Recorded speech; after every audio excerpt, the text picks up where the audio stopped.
बिस्मिल्लाहिर्रहमानिर्रहीम अल्लाहुम्मा सल्लि व सल्लिम व बारिक अला सय्यिदिना मोहम्मद व अला आलि मोहम्मद। सबको बल्ला एक बार फिर मुबारक हो। तो पेशावर हाई कोर्ट से तारीखी फैसला आया है और पाकिस्तान तहरीक इंसाफ को हमें हमारा इंतखाबी निशान जो है वो वापस मिला है।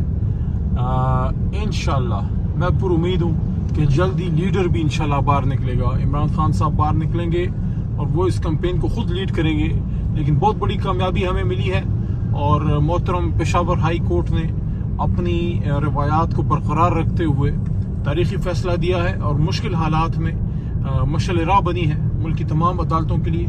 हमारी लिए तमाम अदालतें बहुत ही काबिल एहतराम है, चाहे वो कोई हाई कोर्ट हो, of course supreme court of Pakistan, या कोई मातहत अदालतें हों। लेकिन पेशावर हाई कोर्ट ने इन हालात में, मुश्किल हालात में फैसले दिए हैं और इससे मैं समझता हूं कि आज के फैसले से जमहूरियत मजबूत होगी, सियासी जमातें, पूरा जमहूरी निज़ाम मजबूत होगा। क्योंकि किसी भी सियासी जमात से अगर आप उसका इंतखाबी निशान लेते हैं तो बुनियादी तौर पे उसके लाखों करोड़ों जो वोटर सपोर्टर होते हैं उनको वो परेशान हो जाते हैं और वो उनका जमहूरी अमल पे एतमाद कम होता है। तो इससे जमहूरियत पे लोगों का एतमाद बहाल होगा, जुडिशरी पे मजबूत होगा।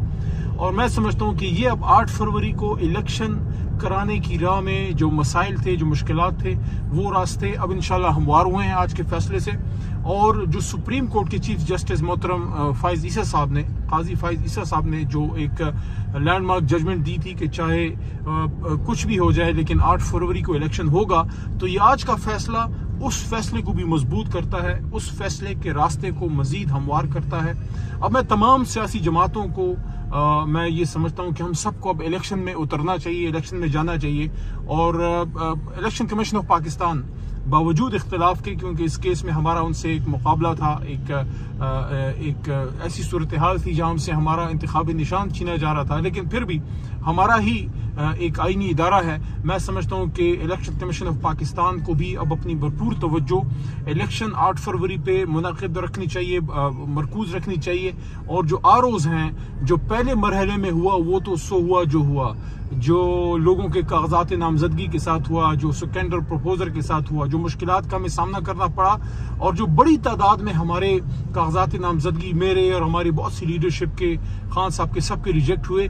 अगर आरओज के लेवल पे इंसाफ से काम लिया जाता तो शायद इतनी बड़ी तादाद में हमें ट्राइब्यूनल्स में भी ना जाना पड़ता। एक्स्ट्रा लोड पड़ा ट्राइब्यूनल्स पे, बुनियादी तौर पे जिनके कानूनी बुनियादों के बगैर जो फैसले हुए, उससे आरओज पे भी लोगों का एतमाद कम हुआ है कि वहाँ सबको ही, सबके जो उन्हें कागजात नामजदगी रद्द किए हैं, तो उस पे आप लोगों पे भी लोगों का एतमाद कम हुआ है कि आप लोगों ने क्यों सबको इस तरह बेक जुम्बश कलम जो है वो फारिग किया। तो अब एक मौका है आज के फैसले के बाद कि सब लोग जो है अब फोकस करें और मुल्क की भी बेहतरी इसमें है, सबकी बेहतरी इसमें है, इदारों की भी इसमें बेहतरी है कि हम 8 फरवरी के इलेक्शन पे फोकस करें। और आज का जो तारीखी फैसला आया है, इसका फायदा सिर्फ तहरीक इंसाफ को नहीं है। अगर कोई इसको समझे, अगर कोई सियासी शऊर से काम ले, आज के फैसले का फायदा तमाम सियासी जमातों को है।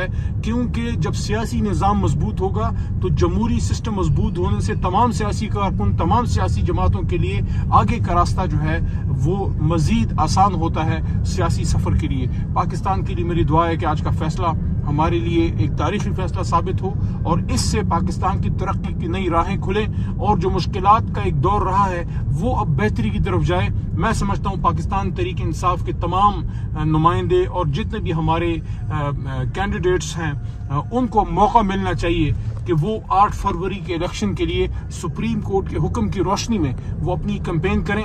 कहीं कोई कदगन नहीं होनी चाहिए, कहीं कोई गैर जरूरी पर्चे नहीं होने चाहिए। तहरीक इंसाफ के लोगों को जितनी मुश्किलात का सामना था वो सिलसिले अब रुक जाने चाहिए और हम सबको अब एक इलेक्शन की तरफ और इलेक्शन के बाद एक नए सुबह, एक नए आगाज की तरफ जाना चाहिए। पाकिस्तान जिंदाबाद।